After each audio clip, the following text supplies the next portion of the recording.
by any means necessary. So this is training for one of the new chapters. Yes. Appearing by the hundreds at protests from Stone Mountain, Georgia to Louisville, Kentucky, demanding justice for police killings and countering what they believe is the threat of right-wing militias. It's a movement started in 2017 by this man, former musician and Army veteran John Grandmaster J. Johnson. Is the movement growing? By leaps and bounds. We met with him outside of Cincinnati, where he says another new chapter is now in the works. The NFAC stands for the Not Effing Around Coalition. What's behind the name? The NFAC was born out of the last 4 years under the Trump administration. The deterioration of racial relations in this country. It means that you're preparing yourselves to defend yourselves. While the group's style echoes the Black Panther Party of the 1960s, their goals are distinct, focusing on defense with the ultimate goal of a black ethno-state.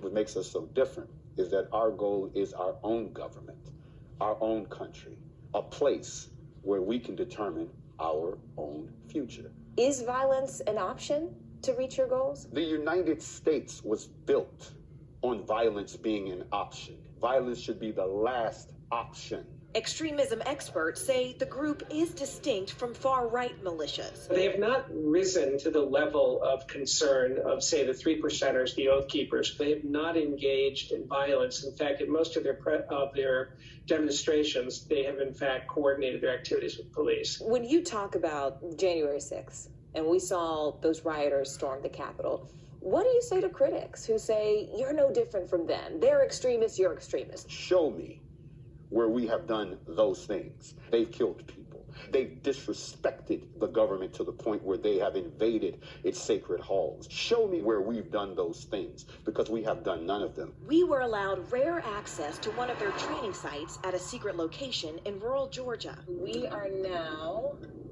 driving to the NFAC training facility. We spoke to one member who chose to go by the code name Shy to protect her anonymity. This one is the handgun. Correct, yes. And then what do you guys do next? We are going to the area where we practice our primary weapons firing.